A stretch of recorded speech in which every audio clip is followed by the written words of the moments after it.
C'est le père Denis Ledogard, assomptionniste, qui vient de proclamer l'Évangile, qui prononce l'homélie ce matin. Frères et sœurs, amis en Christ, lorsqu'une famille vient de perdre un être cher, l'évocation de souvenirs occupe souvent le temps de l'attente des obsèques.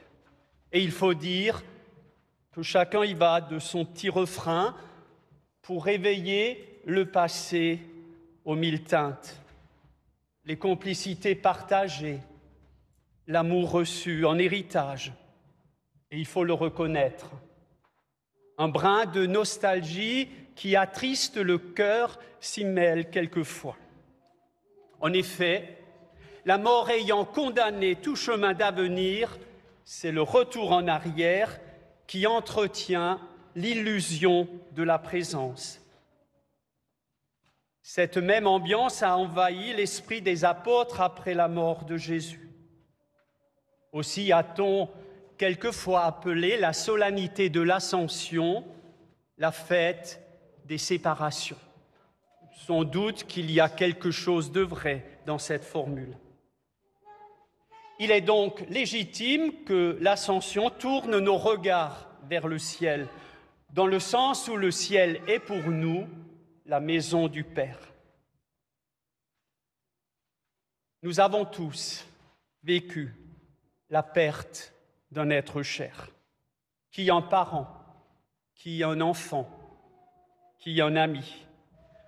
Quand ils nous ont quittés, la rupture des liens visibles était si déchirante qu'elle a envahi les sentiments, les angoisses, les questions. Côtoyant la mort jour et nuit comme aumônier d'hôpital, j'ai souvent accueilli ces interrogations. J'ai peur du vide créé par la perte de mon bien-aimé. D'ailleurs, le poète Lamartine ne s'exclamait-il pas « Un être vous manque et tout est dépeuplé ». Pourquoi me laisse-t-il seul? Où se trouve la sortie de secours? Qu'y a-t-il derrière la porte? Mes amis, toutes ces questions sont légitimes. Pourtant, guidés par la foi, qui parmi nous n'a pas retrouvé force, la paix, voire même la profonde certitude que désormais nous avons auprès de Dieu des intercesseurs qui apaisent nos solitudes humaines et nos tentations de désespoir? Le moment où le Seigneur va quitter ses amis en s'arrachant à leur regard charnel n'a rien à voir avec une frontière. Jésus est toujours hors cadre. La tradition liturgique dira dans la profession de foi du symbole des apôtres que Jésus est monté au ciel. Mais qu'est-ce que le ciel? Sinon une image pour dire le lieu de Dieu, ou bien une façon de dire que Jésus est pleinement en Dieu. En tout cas, Jésus est ailleurs, les disciples ne peuvent plus le voir. Il n'est pas dans un endroit précis, un lieu cartographié, un lieu qu'on peut définir. À partir de maintenant, Jésus n'est plus la propriété privée des disciples, ni même d'une religion, voire d'une église. On ne peut enfermer Jésus dans une doctrine. Jésus le Christ va être là, partout à la fois, partout où on parle de lui, partout où on le recherche.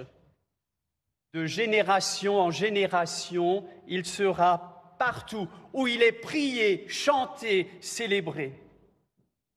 Parfois, cela se produira dans des lieux improbables, auprès de personnes, au parcours de vie peu recommandable.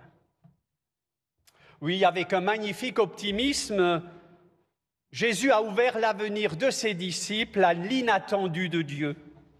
Allez, aucun accent rétro dans le discours d'adieu de Jésus. Tout est orienté vers demain. Jésus ne nous demande pas de nous évader de l'histoire, mais de l'écrire avec lui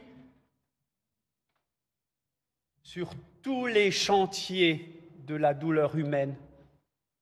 Le Seigneur cherche encore aujourd'hui des sourciers capables d'étancher la formidable soif d'amour des hommes. Alors, frères et sœurs, allez, proclamez, courez les risques de l'amour.